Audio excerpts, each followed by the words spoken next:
Bonjour mes amis, que Dieu vous bénisse tous, que le Saint-Esprit vienne vous guider selon sa volonté et qu'il y ait alors salut dans votre vie, que la lumière soit dans votre vie, que la lumière soit dans votre maison, dans votre famille.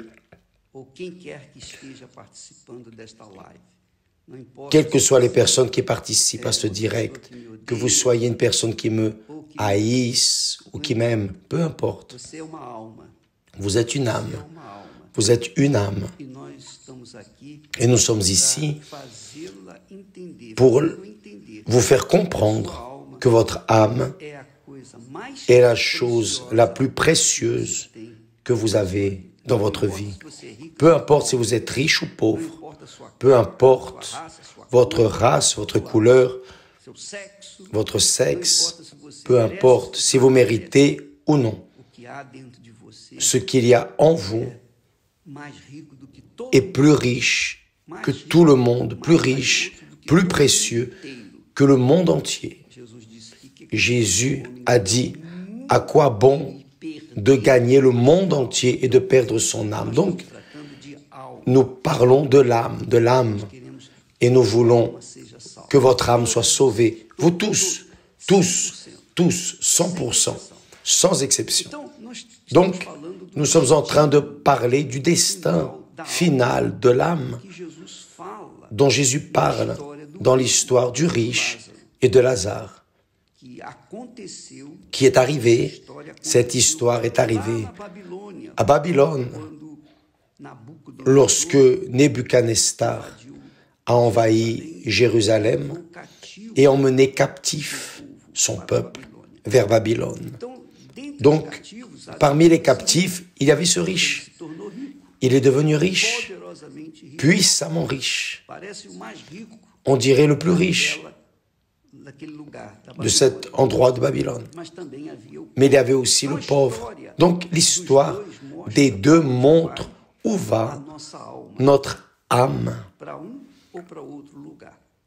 dans un lieu ou dans un autre. Donc Jésus dit, il y avait un homme riche qui était vêtu de pourpre et de fin lin et qui chaque jour menait joyeuse et brillante vie. Nous avons parlé de cela hier. Cet homme riche était le plus riche du monde, disons. Jésus dit aussi, un pauvre nommé Lazare était couché à sa porte, couvert d'ulcères, de maladies, et désireux de se rassasier des miettes qui tombaient de la table du riche. Et même les chiens qu'il avait, qui lui faisaient compagnie, venaient encore lécher ses ulcères. Donc, la situation extrême de l'un qui était très riche et la situation de l'autre côté, qui était très pauvre. Ce que le riche avait de richesse, le pauvre l'avait de misère, de disgrâce, de malheur. Donc, deux personnes, elles étaient vivantes. L'une avait trop et l'autre n'avait rien, absolument rien, si ce n'est souffrance et douleur. Mais là, Jésus continue et dit, le pauvre mourut et il fut porté par les anges, le mendiant, l'âme du pauvre, a été portée par les anges dans le sein d'Abraham. Donc, le pauvre est mort. Naturellement, il a été lancé dans une fosse commune, mais son âme a été portée par les anges dans le sein d'Abraham. Le riche mourut aussi. Et il fut enseveli. Juste ça. Point. Donc, le pauvre est mort, mais son âme a été portée dans le sein d'Abraham. Le riche est mort, Jésus a dit. Il a été enseveli, tout simplement. Avec les honneurs, le glamour d'un riche, peu importe, il a été enseveli. Dans le séjour des morts, là nous voyons le destin final de l'âme du riche. Dans le séjour des morts, il leva les yeux. C'est marrant. Dans le séjour des morts, il a eu des yeux pour voir. Dans le séjour des morts, il leva les yeux. Et tandis qu'il était en proie au tourment, c'est-à-dire, maintenant, il goûtait le tourment. Étant en proie au tourment, il vit de loin Abraham et Lazare dans son sein, c'est-à-dire, où était Abraham? La question est la suivante. La question est la suivante, évêque. Est-ce que le pauvre, est-ce que tous les pauvres vont au ciel lorsqu'ils meurent? Et tous les riches vont en enfer lorsqu'ils mourront? Non. Une chose n'a rien à voir avec l'autre. Le pauvre, ici, Lazare, est allé dans le sein d'Abraham. Ce n'était pas parce qu'il était pauvre. Ce n'était pas parce qu'il méritait. Ce n'était pas parce qu'ici il souffrait beaucoup. Non. Rien de tout cela. C'est que le pauvre, malgré sa disgrâce, maintenait en lui l'espérance de la foi. Si nous pouvons parler ainsi. Il maintenait en lui la foi dans le Dieu d'Abraham, son père. Il avait la foi dans le Dieu d'Abraham, son père. Il attendait que sa vie vienne changer en vie. Certainement que cette espérance dans la foi de son père Abraham, de son leader Abraham, de son patriarche Abraham, la foi, sa foi dans le Dieu d'Abraham, l'a rendu juste devant Dieu. De manière que lorsqu'il est mort, il a été porté dans le sein d'Abraham, où était Abraham, c'est-à-dire au même endroit où Dieu a mis Abraham, ce pauvre est allé. À cause de sa foi, ce n'était pas parce qu'il méritait, ce n'était pas parce qu'il était pauvre, ce n'était pas parce qu'il souffrait beaucoup, rien de tout cela. Rien de tout cela. Parce que nous sommes justifiés par le biais de la foi. La foi dans le Seigneur Jésus-Christ nous justifie devant le Père. Sauf que Jésus n'était pas dans ce temps, il ne connaissait pas Jésus. Lazare n'avait comme référence de foi que son père Abraham. Et il confiait dans le Dieu d'Abraham. Parce que le Dieu d'Abraham a fait des choses magnifiques dans la vie d'Abraham. Donc, il confiait dans le Dieu d'Abraham. Et pour cela, lorsqu'il est mort, il est allé où était Abraham. D'un autre côté, le riche, lorsqu'il est mort, fut enseveli. Et là, il est dit, Jésus dit, que dans le séjour des morts, c'est-à-dire il a été enseveli et son âme est allée en enfer directement dans le séjour des morts. Directement. Pourquoi son âme est-elle allée en enfer? Parce qu'il était riche? Non. Parce qu'il n'était pas charitable non plus. C'est que le riche, la foi du riche était dans sa richesse. C'est là où est le secret. Et si vous avez la foi, que vous soyez pauvre ou riche, si vous avez de la foi en toute chose ou personne dans ce monde qui n'est pas le Dieu d'Abraham, d'Isaac et le Dieu d'Israël, si vous n'avez pas la foi dans le Père du Seigneur Jésus-Christ, qui a donné son Fils pour mourir à votre place, alors votre âme va en enfer, peu importe si vous êtes religieux, si vous êtes charitable, si vous méritez, si vous ne méritez pas. l'âme de la personne, le destin final de l'âme de la personne dépend exclusivement d'elle. C'est elle qui décide. Donc quand la personne décide de remettre sa vie, son âme, ses désirs, ses volontés, ses sentiments, elle les place aux pieds du Seigneur Jésus, elle met sa vie sur l'autel, qui sanctifie l'autel, qui sanctifie l'offrande, alors cette créature est sauvée. Et si elle se maintient dans cette foi, si elle se maintient dans cette foi, dans la perspective d'un jour avoir sa rencontre avec Jésus, alors elle sera sauvée. Si elle méritait ou non, c'est une autre histoire. Nous ne sommes pas sauvés par nos mérites. Si c'était ainsi, je serais perdu comme ce riche. C'est la réalité. Mais ma foi dans la parole de Dieu, dans les promesses de Dieu, me justifie devant Dieu. Donc, je ne mérite pas. Mais lorsque je décide dans ma tête, je décide de faire du Seigneur Jésus mon seul Seigneur et Sauveur, alors son esprit vient et me donne la certitude d'avoir été pardonné, accepté. Le Saint-Esprit vient, c'est-à-dire l'Esprit de l'autel vient et m'embrasse et me fait naître, être un enfant de Dieu. Je suis fils de Dieu. Comme toutes les personnes qui ont dans le Seigneur Jésus-Christ, le seul Seigneur et Sauveur.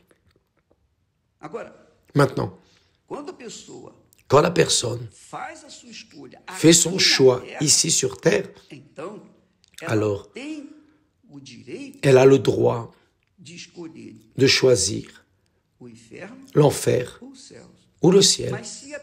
Mais si la personne, vous demandez, mais si la personne, évêque, ne sait pas que Jésus existe, n'a pas entendu parler de lui, ne connaît pas la foi, elle meurt dans l'ignorance, comme c'est la plupart. Comment va-t-on savoir qu'elle a été sauvée ou non? On ne va pas le savoir. Seulement, elle le saura. Mais je crois que la justice de Dieu continue, demeure. Dieu sait qui meurt prématurément et le jour du jugement, on mettra les points sur les i. Tous seront jugés par le tribunal divin. Et là, Dieu sait, Dieu peut dire si la personne, si elle serait sauvée, si elle avait entendu parler de son fils Jésus, qui a été donné pour elle, ou si elle le rejetterait. Donc Dieu sait déjà tout. Dieu qui sera sauvé et qui va se perdre. Donc elle va être jugée en accord avec ce qu'elle ferait en relation à la foi offerte gracieusement pour que nous puissions faire le meilleur choix. Avez-vous compris? Donc,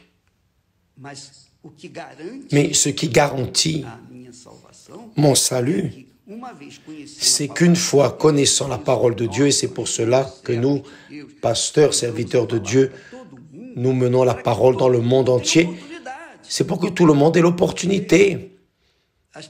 Parce que les personnes ne peuvent pas compter « Ah, je vais mourir et Dieu va voir que j'avais de bonnes intentions. » Non, ne faites pas ça. Ne comptez pas sur ça. Votre foi doit être en Jésus. Si vous connaissez Jésus, si vous connaissez sa parole, vous avez l'obligation de prendre la décision maintenant, immédiatement. Aujourd'hui, c'est le jour de votre salut. Parce que vous avez pris connaissance et vous l'avez accepté Jésus comme votre Seigneur et Sauveur. Maintenant, Si vous ne donnez pas d'importance à la parole de Dieu, vous ne donnez pas d'importance à Dieu. Vous ne donnez pas d'importance à ce qu'il a fait pour vous. Donc, si vous mourrez, il n'y a pas de sortie. Parce que vous êtes conscient de la vérité et vous suivez le mensonge librement. Donc, je veux que vous sachiez que le riche n'est pas allé en enfer parce qu'il était riche. Non. Il est allé en enfer simplement parce qu'il a confié dans sa richesse. Il a confié dans son argent. Il a confié dans ce qu'il avait. C'est le problème. Si vous confiez en quelqu'un ou en quelque chose de ce monde, de cette vie, qui ne soit pas le Seigneur Jésus-Christ qui a donné sa vie pour vous, vous êtes perdu. Lorsque votre âme se décollera de votre corps, elle va en enfer. Parce que vous n'avez pas accepté l'offrande de Dieu pour vous. Vous n'avez pas accepté l'offrande du Père pour vous.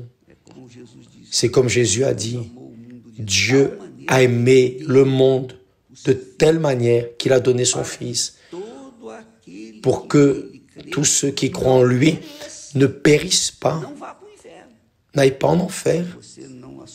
Si vous n'assumez pas cette foi en lui, si vous n'avez pas assumé, vous avez assumé votre foi dans la luxure, vous avez assumé votre foi dans les choses de cette vie, de ce monde, si vous êtes préoccupé avec les pouvoirs de ce monde, alors vous serez condamné si vous ne vous convertissez pas. Le pauvre Lazare a été sauvé, je répète, parce qu'il confiait, il cultivait sa foi dans le Dieu et Père de notre Seigneur Jésus-Christ, qui est le Dieu d'Abraham, le Dieu d'Isaac, le Dieu d'Israël. Comprenez-vous, mes amis? Il vous revient de décider aujourd'hui, parce que pour mourir, mes amis, il suffit d'être vivant. Oui ou non? Il suffit que nous soyons vivants pour pouvoir mourir. Et nous ne connaissons pas l'heure, oui ou non? Donc, vous qui désirez donner priorité à ce que vous avez de plus précieux, qui est votre âme, alors mettez-la sur l'autel, livrez-la à Jésus. Vous savez que Dieu veut notre âme, parce que notre âme est le centre de nos émotions, de nos sentiments, de notre vouloir. Et il nous a donné le libre arbitre. Il nous a donné l'âme pour que nous puissions la soumettre à l'esprit, à l'intelligence qu'il nous a aussi donné, pour qu'alors nous puissions de manière intelligente opter ou soumettre notre âme, notre cœur au Seigneur Jésus-Christ. Jésus, dans le jardin du Gethsémani, a remis son âme pour votre âme. Et si vous n'acceptez pas cet échange, si vous n'acceptez pas le prix qu'il a payé pour votre âme, vous êtes perdu, il ne vous reste rien. Donc, nous sommes ici pour mener aux personnes, non une religion, non une église, non une philosophie. Nous sommes ici pour mener les personnes à une foi intelligente, rationnelle, qui va lui donner le droit de décider si elle veut le ciel ou si elle veut l'enfer. Ah, mais je ne crois pas Si vous croyez, si vous ne croyez pas, c'est votre problème. C'est le problème de chacun. Moi, je crois. Et j'ai assumé ma position. Donc, mes amis, qui réellement livre sa vie au Seigneur Jésus, le Seigneur Jésus lui donne le droit, le pouvoir de devenir enfant de Dieu. Enfant de Dieu. Mais cela est un autre sujet dont nous allons parler au fil des jours prochains. Quand la personne accepte Jésus comme Seigneur et Sauveur et vit sa vie appuyée en accord sur sa parole, alors Dieu lui donne le pouvoir de devenir enfant de Dieu, héritière de Dieu, héritière. Donc,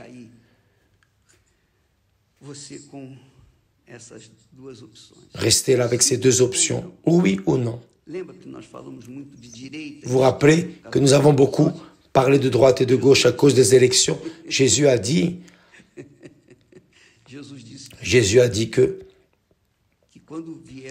que lorsque viendra le Fils de l'homme, c'est lui, le Seigneur Jésus, il va rassembler les brebis et il va les mettre à sa droite sur le trône.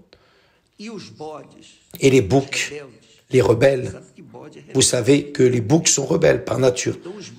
Les boucs seront placés à gauche. Et je vous pose une question. Qui va vaincre? Qui triomphe tous les jours? Triomphe tous les jours ceux qui, comme Lazare, conservent ou ont conservé leur foi vivante dans le Seigneur Jésus, ont accepté l'offrande de Dieu. J'ai accepté le Seigneur Jésus comme mon Seigneur, alors je lui livre ma vie et je vis cette vie en accord avec sa parole. Aujourd'hui, dimanche, allez à l'église, non seulement chercher des solutions ponctuelles, des bénédictions, allez à l'église, voulant avoir une rencontre avec le Seigneur Jésus. Je veux le connaître. Oh Jésus, j'ai beaucoup entendu parler de toi, mais je veux te connaître. Je veux te connaître. Donc, révèle-moi le Seigneur, parce que j'entends parler de toi, mais je veux te voir comme Job. J'entendais parler de Dieu, mais je ne le connaissais pas. Même s'il a été fidèle, il a été loyal, il a été intègre, droit, il a été fervent, parce qu'il a continué dans cette foi. Jusqu'au jour, à la fin de son histoire, il a dit, j'entendais parler de toi, mais maintenant, mes yeux te voient. Que Dieu vous bénisse. Allez aujourd'hui à l'église, dans une église, n'importe quelle église universelle, allez, mais allez avec cette soif à la recherche de connaître Jésus. Ou dans votre église même, peut-être que vous êtes d'une autre dénomination, mais vous ne connaissez pas Jésus.